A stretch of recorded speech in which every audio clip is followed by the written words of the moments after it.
Loneliness is not simply the act of being alone. It is the painful psychological gap between the social connections we deeply desire and the reality of the relationships we actually have. Despite living in an era where we are more digitally connected than ever, a quiet epidemic of isolation is spreading. It is vital to understand that loneliness is a universal human experience and a psychological state. It is not a personality flaw or a sign of failure. We live in an age of unprecedented connection. We carry the world in our pockets, yet for many, this connectivity feels strangely hollow. This is the digital paradox. With thousands of followers, we have access to more people than ever before, but often these interactions lack the depth of real-world presence. Social media often traps us in a cycle of constant comparison. We measure our internal, complex, behind-the-scenes lives against everyone else's carefully curated highlight reels. In the glow of the screen, we witness the curated stories of others, but in that same moment, the gap between our perceived reality and theirs seems to widen, leading to a profound sense of isolation. It is not the quantity of our connections that defines our well-being, but the quality of the presence we share with one another. Our brains were forged in the crucible of small, tight-knit tribes.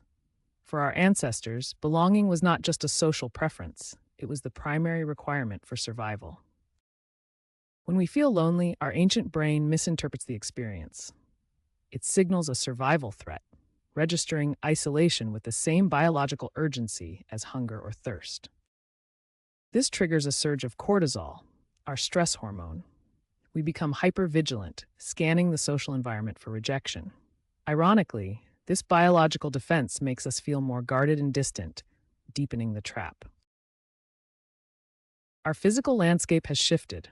Places where we once naturally collided, community centers, local parks, and neighborhood cafes, are fading. Suburban sprawl and remote work have transformed our daily rhythm. We are more physically distant, and our homes are now islands rather than part of a collective hub. This distance erodes micro-interactions, the fleeting, low-stakes chats with a neighbor or barista that keep us feeling grounded in a community. As these physical bridges crumble, we find ourselves retreating into silos, unknowingly trading serendipitous connection for silent convenience. Chronic loneliness is not just an emotional state, it is a physiological threat. Research indicates that the long-term health risks associated with persistent isolation are comparable to smoking 15 cigarettes every single day. When we are socially isolated, our bodies remain in a heightened state of stress. This chronic stress response disrupts the immune system, making us significantly more vulnerable to viruses and slowing our recovery from illness. Beyond physical health, the mental toll is severe. Chronic loneliness is a strong predictor of clinical depression and has been shown to accelerate cognitive decline, impacting our ability to think, process information, and maintain our mental acuity.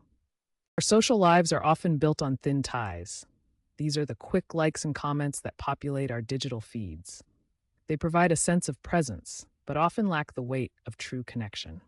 In contrast, thick ties require presence. They are forged in shared activities, like volunteering or hobby groups. These connections don't just happen, they are built intentionally. Quality always beats quantity. I challenge you to choose one hobby or volunteer group and commit to showing up in person. Real presence is the most powerful tool for meaningful connection. Loneliness is a universal human experience. It is not a sign of personal failure, but a fundamental signal that we were made for connection. Change begins with one vulnerable act. Reach out to just one person today. A simple message or a genuine check-in can bridge the gap. These small acts of courage accumulate. By choosing intentional connection, we slowly weave the fabric of community back together. You are not alone.